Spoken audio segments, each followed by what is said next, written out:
You ever get your knee fixed? No. Todd's gonna. Well.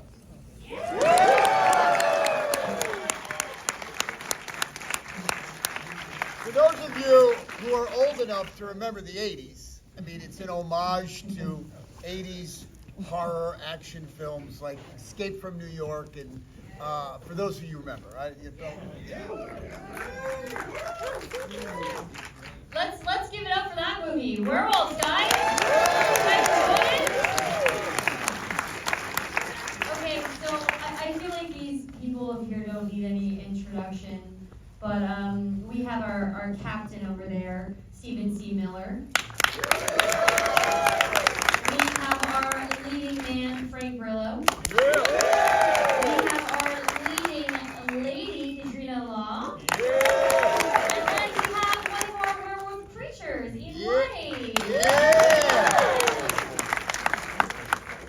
Okay, so guys, I'm on such a high from watching this. I want to get into everything, but I just want to start with Stephen. There's obviously no shortage for horror films and no shortage of interest from audiences.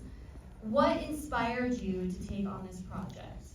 I mean, for me, here. Yeah, I can get the microphone, I guess. We have more than one somewhere? We have one. I think they're trying to get one. You lost it. Just scream. Frank lost it. You know what? I mean, really, it was all about how many wolves could I put on screen, and it felt like I sort of tackled zombies. I had tackled some of the action stuff. I tackled, a killer house. Why not werewolves? So for me, I remember when I read the script for the first time, it was incredible about how many werewolves were on screen, and I hadn't seen that before, probably not since Underworld, and so especially on a movie this size was, something we wanted to try and do. Sorry, I feel like I could shout. You can. Yeah. If you guys want to keep the mic. So, and thank Google. Stephen, you were born in 1981. 81. The same year that the classic films like The Howling and The American Werewolf in London. Yeah. Can you talk a little bit about what you drew from those iconic films of that year? Yeah, I mean, look, everybody loves American Werewolf in London. It's like a classic. But I really did look at The Howling even more, just because I really love that movie. In fact, I even looked at a movie called Fright Night, because I love the transformation sequence in that movie. So, looking back on those movies, what they really did for me was really put the monster front and center. They put them on screen. They allowed you to watch the transformation. That was something that we really wanted to bring to life. And what did you want to do differently from those films? Well, I mean, really what we wanted to do differently was try to get as many on screen as we possibly could. Those are always like one wolf attacking one house or dealing with one, family, and this was trying to get wolves through a city and attacking everybody at once. And how many, I mean, for me personally, my favorite part of this movie is the werewolves. How many of those did you guys actually create? Because I counted sometimes like 6 or 7 or... We had 6. Yeah. 6? Yeah, we had 6 total suits made, and so I mean, you got guys like Ian who are over 7 feet, feel like 7 feet tall. Whatever. He's tall. So what? I think you put the head on him, they're even taller. By the way, when he was in that costume, it was 100 degrees. We're shooting in Puerto Rico. In Puerto Rico, and these guys were. I mean, there's a few times they almost fainted. It was brutal. How did you go to the bathroom? That's what I was thinking the entire time. You didn't. Yeah. You didn't. You just, when you're in the suit, you stay in the suit. There was times where, there was moments where you just had to mentally, put it aside and just get on with it and just get whatever it takes to get the scene done. I mean, yeah, it was so hot that by the time we got the 4th guy in the suit, the first guy was like, I got to get this off because it was so hot. So it was a challenge to get all of them on screen at one time. So what was it like creating these creatures? Oh man, you're working with Alec Gillis. Yeah. I mean, the guy is a master. I mean, he created Pumpkinhead. I mean, so there's things like that you just like idolize when you're watching. So to step in his shop, to hang out in his shop. I remember showing Frank early designs of the wolf, and really showing Frank for the first time was terrifying. So you just never know. But like it was awesome. It was really a lot of fun to make them. Yeah. So how did the cast come about? Frank, what drew you to this movie? Why did you want to be a part of it? Well, same for you, Katrina. I had worked with Miles Listel, the producer, who brought the script to me, and we did a great movie called Wheelman. And he's got great taste, and Craig, and I read it, and I was amazed at a couple things. It reminded me of The Purge, if you guys have seen The Purge. But it reminded me of The Purge in that it took place over, the course of a night. And the practical wolves, we can go and do this with CGI, and it's okay. It looks a certain way, but for me, coming from the era of filmmaking that I come from, to have it done practically was a big deal for us. Yeah, you weren't acting to a tennis ball. No, it was great, and you have to suspend disbelief a little bit because we're so used to seeing, the animation of CGI. But for me, it worked so much. This is an homage to the films that I watched in the '80s, and I just think he did an amazing, terrific job pulling this off. At sometimes I would look at him on set and go, "Bro, are you sure this is gonna not be really bad?" I think that was like every scene we were Yeah, Are you sure this is gonna look good? Yeah, am I Yeah. overacting? Right, yeah. Mostly. Katrina, I mean, you come from one of my favorite shows. I love watching you on CIS. And coming from TV, what drew you to want to be one of the leading ladies in this movie? Me? Yeah, okay, it was Frank. Well, actually, what happened was Steven, he basically said nobody wants to work with Frank. That's not untrue. I'm desperate for a lead actress, and I said, fine, I will sacrifice it, I'll do it. As long as you kill me at the end. Yeah. I think one of the biggest selling points for me as well was knowing that Alec Gills was making the Werewolves. I mean, how do you say no to that? You basically just go, yeah, and then finding out that it was, Frank. Don't let him hear this part, but getting to work with Frank was a dream come true, and it was a lot of fun, and he did yell at me the entire film. And Don't listen. I know. But she's really fast. She's like really fast. I was gonna say that scene. You sprinted your little heart out. You were always there. Yeah. That kind of brings me to this movie is. I love physicality when it comes to being able to play a character, and so what were your favorite stunts that you guys did together? I mean, there was a lot in there. Yeah, I mean, we did a lot of running, and I had a bad knee, and so that wasn't fun. But we pretty much did all of our own stunts, whatever stunts were in there. The movie was shot sequentially, so that helped us. Okay. So we were living it. We got to, because a lot of times you make movies and the first day on set you're shooting the end, and then you got to kind of work your way through the movie. But we really shot from the beginning. Yeah, pretty close. So it really helped us, mentally be in it. Yeah. Yeah. Katrina? I think one of my favorite scenes was the bus, where the car Yeah. slammed into the bus. Somehow is in the bus. It's a movie. Don't talk on the phone and drive. That's the theme. It's your after-school PSA. Doing that scene together with Frank was so much fun, and I think one of my favorite parts about shooting this entire thing was the pace at which we shot. Yeah. I think at one point it was 149 setups you did in one day. I think we were averaging like 130 setups a day. It was insane. Yeah, this is we made this movie on a budget. It's you consider it a lower budget film, and the fact that this movie's coming out on a couple thousand screens, I believe, nationwide, is a testament to his ability to make this movie. And in post, and again to our producers, thank you, who took the time and spent extra money and care to make it all come together. Otherwise, this really is an amazing. It's no small feat that we're on screens, against Gladiator, $250 million, and Wicked, $300 million. And so, and this guy, I think he's going to be shut out of the canon after this, because he's a talent that, what he pulled off is not easy to do. So, yeah.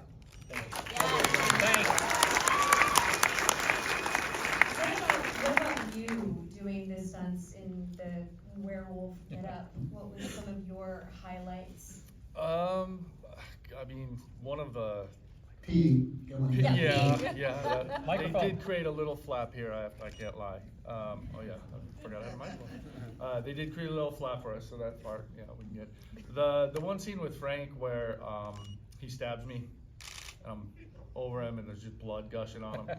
It was interesting because I'm just sitting there and I just look down and I just see just he's just kind of just blood, and like, and I'm so sorry, like, I'm so sorry, like, it's, you know what I mean? Like, don't kill me, you know what I mean? But for me personally, the scene where the wolf runs towards the Bronco, I get, you know, flung in the air, I land on the roof of the car, of the Bronco, and drive on the car for a while. That was pretty fun, exciting.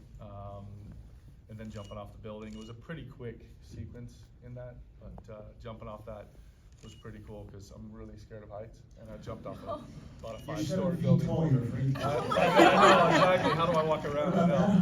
Yeah, and I think what people don't really realize is that they absolutely are blind in those. Yeah. Cannot see. So all of the movements with all of them not only have to be sort of a choreographed dance, but it's a choreographed dance with the animatronic guys, right? Who are running all of the servos, who are doing everything in the face, the teeth, the growl, the ooze that's coming out of their mouth. All of those things have to be working together with the performer, which is a whole nother art form in itself, which should be celebrated because those guys are fucking baller.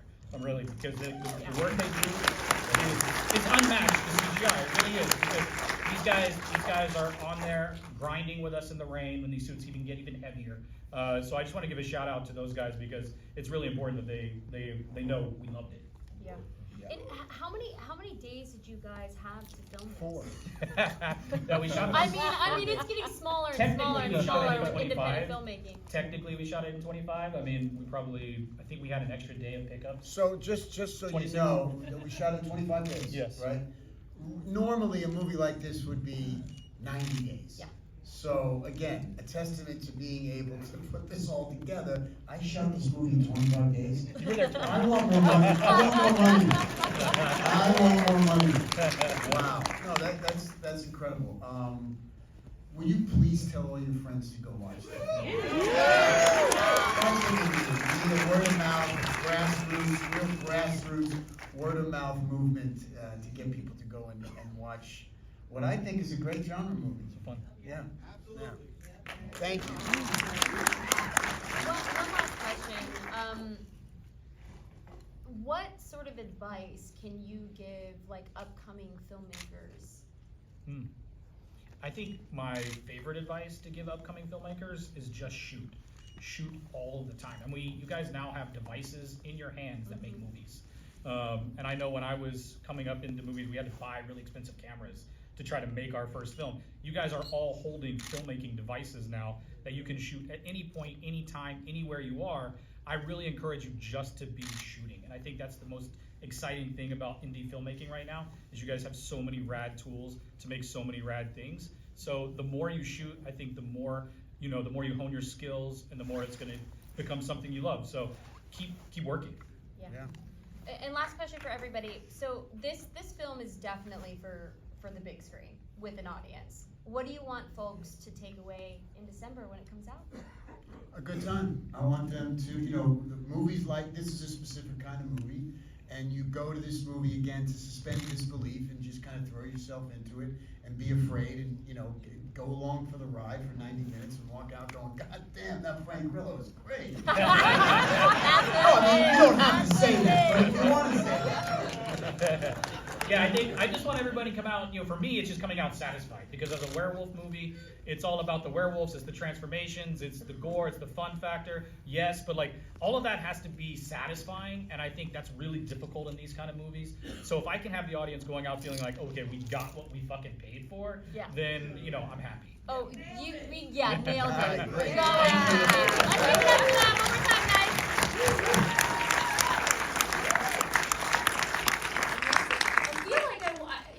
Do we have any questions from the audience? Anybody want to ask any questions? Yeah. Why you choose to start raining the last third of the movie? Why? Yeah, why? Well, if you go back and watch all of my movies, they all have rain or water in them. So it's a conscious choice of just a stylistic thing, because it felt like, why not raise the stakes and make it much harder for us to shoot? And when you're shooting movies outside, Movies outside, it always looks better wet. Yeah, it makes no sense. Well, we don't need to make sense. We're making a movie about werewolves. Okay, one more question. Yes. In terms of the werewolf genre itself, along with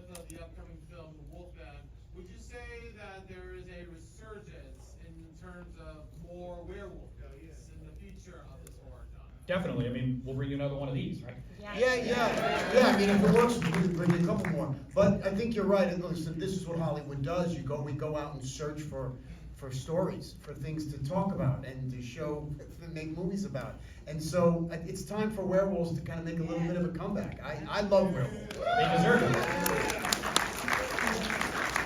I have to say, I could see this as like a really badass TV show as well. Yeah. We'll do it all, merchandise, whatever. Yeah, I'm manifesting that for you Yeah, guys. sure, yeah. Okay, yes, one more, right up top.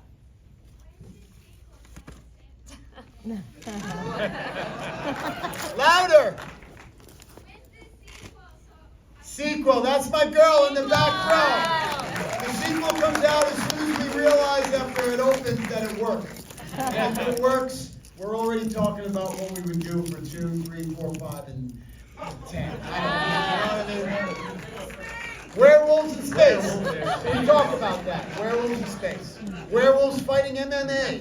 We got that. Mike Tyson. Yeah. All right, guys, let's give them